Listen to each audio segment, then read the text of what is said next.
G'day, Steve Morgan, ABT and Fishing Media with another Tackle Fridays, and it's cool because we've got another tournament coming up this weekend, which means thanks to all the channel members, and there's 204 of you at the moment, I'll be streaming. I don't think I'll do it off the Starlink. I checked today when I was out there pre-fishing, and I had pretty good connectivity all through Southern Moreton Bay, which is where I pre-fished today. Just a quick heads up about the pre-fish, it wasn't that great. Tides were sort of upside down from what I'd really choose.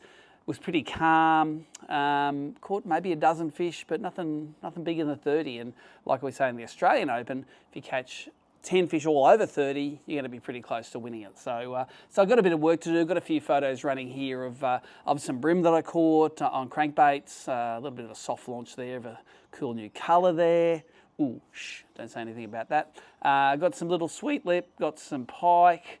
But yeah, it was. I didn't really hit my goal today. I just thought I'll try some different stuff, and it didn't work. One of the cool things that did happen today, though, was when I did find a school of 200 bream, some dolphins came and they smashed the living hell out of them. I got a bit of a cutaway here of that happening, but I didn't really get the awesome when they were flicking the bream up and there were bream flying through the air. So hopefully those fellas will be gone tomorrow. I can revisit those fish. Interestingly today, it was blowing sort of a northerly northeaster. It'll switch all the way around 180 degrees and be blowing a southwester tomorrow, and then switching around to the southeast in the afternoon. So forecast for tomorrow is 15 to 20 in the afternoon, and that's borderline. We're not running on the bay, but it's at the higher end of what we'd run on the bay. So should be a good fishing day. Normally when it's pretty windy, the fishing is pretty good. So we're going to try that. It's a low tide at the start, high tide at the end. So I assume I'll be fishing structure early on the low tide and flats later on the high tide. But the cool thing that happened this week, of course, was some cod fishing with Nate Archer from his new charter business. I jumped in on a freebie that Nicole earned. So let's go and talk to Nate Archer for the main part of this Tackle Fridays. So here he is, Nate, from Archer Brothers Sport Fishing, mate. When I met you a few years ago at an ABT, one, you won a trophy straight away. Yep. Two, you were swinging a hammer around. Yep. But now you swing a fishing rod around for a living. Yep, a little bit of a change. How's the charters going? You've been doing it for a few months now. Got the big sporty behind us there. And sporty, yep. Tell us what you charter for and where you go. So Barra and Murray cod. Do a bit of sonar training as well. But mainly out of Mondrian, Wonga, Fitzroy for the Barra, and I'm at Glenlyon, Leslie and Copeton for the cod. Yeah, and we're at Glenlyon today actually, and this is the morning after the night before. We'll get to what happened then, but just Nicole, quickly show us the locals we have a bit of a. This is your fan club here. The audience. The audience. They're pretty friendly. They are. We sat around the fire last night. There's a sneaky old fox was coming in, having a look at stuff. We've got the roos there. They're quite pleasant, actually. They don't go in the cabin and try and steal your stuff like some other caravan parks. And may I say, Glenlyon Dam Tourist Park here is spotlessly clean, and it's like Brian and Debbie D keep this place as their own. Everything's spotless. They look after us really well, really friendly, you know. And the scones are on point. You got to come try some of their scones. Yeah. Also I think the cabins, like they're not full service cabins, like they haven't got linen and stuff. You got to bring your own kitchen stuff and linen, but like about $100 a night or something. It's like they're pretty cheap. $100 a night, 110 or something like that. So if you wanted to come out here, it's sort of not much more expensive than camping to have a cabin, and considering it was quite cool last night, that's sort of a bit of luxury out on the lake. Yeah, it's a bit of luxury. You got the aircon, so you can have the heater on. You're not freezing. It was actually pretty nice last night. It wasn't too cold, but it does get pretty chilly, and it's nice to have a cabin when the weather's a bit average. Chasing these cold cod in the impoundment, so yeah, it's a nice, very nice. So I'll tell you the story. Nate, you started up your sport fishing charter. You told Nicole about the quote you got to make a website, which was drug money. By someone on the Gold Coast, so it probably was drug money. Probably was, yeah. Nicole goes, I can make a website for you. And you came to an arrangement where Nicole would do the work and make the website. Yep. You would do a charter in contra, and I would just freeload along. I just sort of turned up along here, so I really like those sort of deals. I have heard Tim called you the freeloader a few times. No, it worked out really well. So from a business sense, I would have crushed it, yeah. Just like the freeloader. And we, Nicole took advantage of your contra charter last night, and interesting night. The last cod I caught, I reckon, was 30 years ago. We used to catch a lot of fish just on the other side of the range here, chasing easterns mainly, but also some Murray cod in the Severn River and Pindari and places like that. And I reckon I've got 200 cod, but last night was the first time I'd ever scoped a cod. And it's interesting because they're same as a lot of fish, but different in a lot of ways. Same but different, Yeah. Now, I my most patient I've ever been in my whole life. I actually didn't even throw a line in the front. I threw out the back with the top order. Yep. I didn't throw out the front until Nicole then caught her meatery last night. So check out this photo here. Here's Nicole with her metre 8 Murray cod, which she caught, and then it was like, soon as she caught a small one first. A small one first, Then yep. an 80 first. Little warm up. Then got a meatery. So that's the Trophy Hunters cod there for Nicole. So congratulations, Nicole, behind the camera there. Yep. And then as soon as she got that second one, it's like, right, off the front, give me a crack at these. And I screwed up a couple of shots, but when the cast got right, I reckon I had the best bite of my life. It was savage. Like, the bite was just...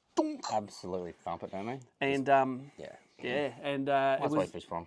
it was hard to pick up a 116. So that's thanks for that. That's my PB. Chartered with you one day. Already got a couple of PBs there. And, Many PBs. But it was on these. I look at the cod guys and I go, when we were down at Mowala, they were showing me all the wild and wonderful thing they catch.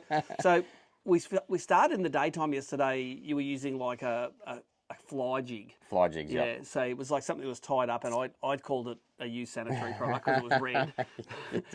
They were a little bit interested in that, but it wasn't until you swapped to the mustache rig here that they really started to key in. I think every cod we saw after that got near this either followed it, had a bite at it. Yeah. And they got savage. So what I want to do for Tackle Fridays is I want you to take us through all the components and how you make up one of these Rapala Pito mustache rigs. Mustache rigs, yeah. Because I don't own one, and I'm going to own one soon because I'm definitely raiding Rapala as soon as I get home to have at least one of these that I probably won't use until another 20 years when I catch another cod.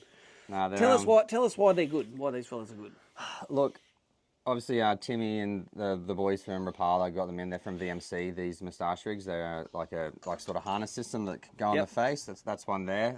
They do come in weighted versions as well, and they come with a bit of a bit of foam, so you can make a bit of flotation. You get large, mediums, and smalls for different profile baits, and they are quite heavy. That one. That one's heavy. Yeah, I think what's that, 40 grams. So it's got a bit of weight in it.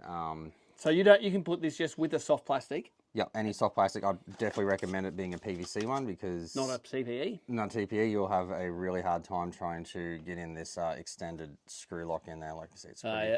So you need to screw that. Yeah, you can't screw into TPE with that. No, it's a struggle. I don't. All right. So you can buy these at the tackle store? You can buy them at the tackle store, yep. I think I do believe there's more coming in. Yep. The ones that I've been using the most have been the light versions, which with are the wood insert? With the wood, yep. So they're basically unweighted. Check out the teeth marks in that thing. Well, that's probably caught maybe 40. 40. So that's a normal. That's a PVC plastic. Yep. And it's caught 40 fish. It's torn up, but it's still going strong, isn't it? Like, yeah. I only really had one of them. I found this one in the boat before, but they do normally look like that. Like it's been, that's. Oh yeah, that's had some furtude off it. Yeah, it's had some use. Yep. I think there's a lot of trophy hunter photos with that lure. But this actual lure has probably caught a majority of the trophy hunter cod this year. Yeah. Nice. Oh yeah, look at the eye. The eye's nearly. Well, that one's gone. That one's gone. A sad recollection of itself. All right. Well, here we go. We got one to rig up for you here. This is so that's a soft pedo. It's 9-inch. It's 91 grams and 22 centimetres, and that's not even the biggest one they make, is it? No, they've got. Oh well, I don't know. I think they do make. They might make a bigger one than that. I've seen some huge ones kicking around the office. Maybe they're prototypes. I don't know if you're meant to talk about that yet. Okay. Maybe there's bigger ones coming. Who knows? Maybe, have to wait till after. Yes, have to wait. Right. So rig one up for us. Rig one up. Yeah. Get the stickers off the side here. And I think it's the middle of Murray cod season. I reckon I even saw a couple of those in the specials bin at Tackle Warehouse. Probably did. Like the right price. So, like you think, like $10 or $20 or whatever it is might be dear for a plastic, but when you get 40 fish on it, nothing wrong with it. It's ridiculous how many fish you can actually catch with it. They come with instructions on the side, like you got obviously you just basically fold the the fluff. It's bucktail they got in here too. So so you fold all the fluff back. Fold all the fluff back. It is a little bit annoying getting it all out of the road. It does say wet it actually. Does it? Wet the bucktail. Wet the bucktail. We're not doing that. We're not doing that. We're right. We can this is where you need 3 hands. And basically, it's just poke her in there in the nose, get it started, and there's quite a long twist lock in there. And then you just... And this anchor, it'll never come off. It won't come out, no. With some of the smaller twist locks and stuff, like I used to super glue them in just to help, but this thing's like an inch long, 2 inches long, so... Yep, it ain't coming It out. ain't coming out. And if you were trying to do this in TPE plastic, it would just not want to push through and it would push back the whole time. You just won't. Basically impossible. You just won't. TPE is great for a lot of things, but for this stuff, not so good. Sort of twist it around. Now there's a bottom there. It's going to be the bottom where your harness attaches. Yep, You just need to make sure that's on the bottom. So you screw it around until it's level. Until it's level there, yep. So twist it around. That's pretty even along the split there on the belly. There. Yep. Cool. You just adjust that. That won't come out, like that'll last for ages. That's there for the day. You do also have, with these the weighted ones, the heavier ones, there's foam that comes with them. So even though they are heavy, the foam will help You can keep them. negate the buoyancy. Negate the buoyancy. And do you screw those on? You screw them on the face before you screw them in. So it just depends on. So if you want to throw a long way but hang it more, Yep. like those suckers on. Yep. Got it. And that hang time from the fishing last night was pretty important. If they're only a metre down, you don't want this below them. No, you don't want it below them. You want to try and keep it above them. That's something, since having the two screens, I've been able to see that a lot with those fish and allowing them to get underneath that, to line up to bite it. If it's falling as you're winding it, like because it's cold, the fish aren't reacting well, you want to wind really slow. So if you're winding slow with a heavy jig head, the lure's falling and it's coming down. They go, nah, I'm out. So they want to be always coming up and at it. Coming up. And let me explain the fish that I caught last night. I was really watching the screen for. You roll it, and it's not like a barra where you like accelerate it away because they're like, nah. Nah. But it is a slow. You sort of lift your rod tip and just keep that coming up in the air, and you can see their tail beating behind it. When they really get into it, it was like I looked away. Actually, I looked away and just waited, and it was savage. You can hear it through the rod. It was this crack. Your one in particular, that thing. Do we have a camera running at all? Did you? I didn't have a camera running while that was on, but it was savage. I heard the bite through the water. I was like, oh, that was a good. This is a good fish. See that? Keep going. Oh, see the bite. That was a bite. That was a bite. I think you broke a rib. I heard it. And then the fight was about 10 seconds. Yep. Just straight into the net. They're not a barra when it comes to fighting, but holy mackerel, they're a fish that are like this. I struggle to pick it up. I'm sure you see some embarrassing videos The here. fight on the deck was probably longer than the fight with the fish. Oh yeah, like it's under my legs and it's kicking around. I'm sure it was going to give me a nut flick. But anyway, we got away from that. But you are going to get slimy and you're going to get, they're hard to hold and you look like a bit of a retard holding it. Well, he didn't poop on you, so that's probably... Didn't crap on me? No recycled duck? No. So tell us about, you can use any of these bridle rigs here? Any of the harnesses or bridle rigs. So show us what that is. That's just a short... That's just the short one. So you just want to make sure you have it not too long. You can do it with split rings and swivels too. That's something that works just as well. As long as you... So this is this one here's... That one's our split ring swivels, yep, just like that. So you can do it with swivels along there. So they've just got a whole lot of... You can put split rings between if you're making your own. Yep, correct. So this one comes as it is.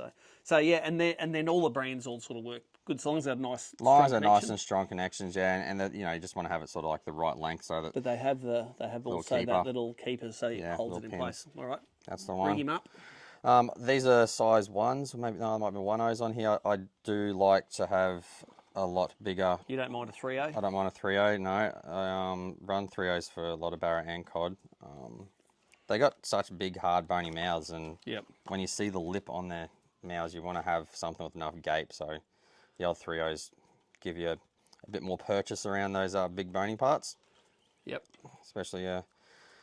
Especially when you're out chartering, it's a fish of a lifetime for someone, and you want to make sure that they land it. Yeah, they land it. Hey, how good was Nicole's hook set last night when she got a bite? She was like a step back and into it. Carl Drugginson hold your beer. And I reckon that's better than Carl Drugginson's strike. Nailed it. He's only fishing that like 10-pound and 15-pound line. This is like, what braid was on that rod? That was like 40? 40-pound Suffolk, yeah, 40-pound Suffolk. Which breaks it about 100.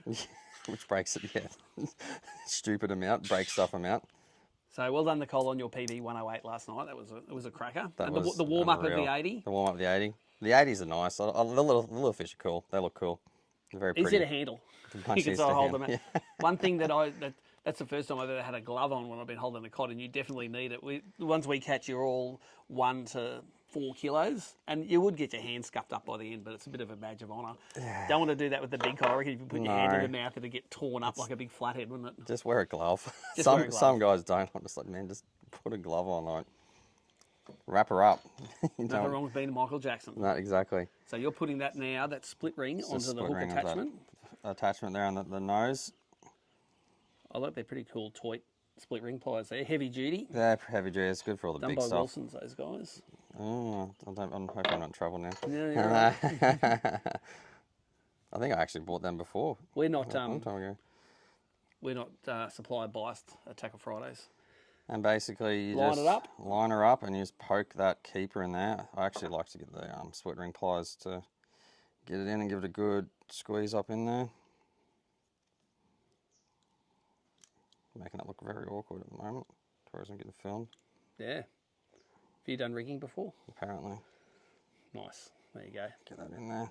So she's in there now, and then so that's how it sits in the water. And they actually they swim very level as well. I noticed you can actually see on the scope how that they sink head first. Yeah. And then when they swim, they level out real quick. They level out like really well. I think it's got a lot to do with obviously you've got that bigger face on there. It gives you a lot more hang time, so you've got more resistance as you're winding. Yep. So you can keep that lure higher as you're making that retrieve. And I think it takes out a lot of the body roll, looking at it too. It doesn't roll so much. Because of the massive water holding material there, yeah. So the lure comes pretty straight, and then paddle tail's just kicking out the back. Yeah, that's not rolling too much. And yeah, obviously this is stuff that the pike guys have been using, and the bass guys have been putting skirts on a lot of their stuff for a long time. And I think it's displacing that a bit more water and changing that presence in the water, and the fish are reacting. They liked it here. Yeah, they loved it here. Like normally just throw out a normal paddle tail and they'd spook a lot. They'd probably seen a lot of them, but just something like that was enough to change the presence for them to, like somewhere like a metre away, and lure's coming through and they go, "Oi!" Turn her, and come they come looking for it. Yeah, come looking for it. You're like, "Are you kidding?" It's great reaction. So. Yeah. So if people want to come and catch a cod of a lifetime or a barra of a lifetime, where do they go to? What's the website, or how do they contact you? Well, I have archersportsfishing.com. Thank you, Nicole. You can jump on there and have a look. Also my socials, so Archer Sports Fishing, and you respond to PMs through socials, so it's a good way to do it. Yeah, good way through socials. You're a modern operator. Modern operator, yeah. Everything. Don't have a fax? No. Do you still have one? No. So there you go. I will. Here's an impromptu section in Tackle Fridays. Charter reviews. I'll give Nate 5 stars because we both caught our PB. And we're home before midnight. Home before midnight, yep. Well done. All right, well, mate, thanks for that last night. It was awesome. Memory's going to last forever. And if you want to throw something in a cod that they may not have seen before, check out the Rapala VMC mustache rig. Might be the one for you. So how cool was that? 1 shot, 1 kill on the cod front. And let me tell you, it doesn't always happen that way. Next week, I'll be coming at you maybe from the setup of the lure show out at Fernvale. It happens every year. If you're in southeast Queensland, want to come and visit, I'll be out there with the boat. I'll be with Nabil from My Fishing Coach. We'll be talking all things sonar and live sonar. Might have some sneaky discount codes. Come up and say good day. Buy some lures at the show. I think it's $15 to get in. Lureshow.com.au is the website. That's it for this week. Thanks to the channel members. I will see you on the water tomorrow and Sunday, streaming from the Samaki BREAM Queensland Open.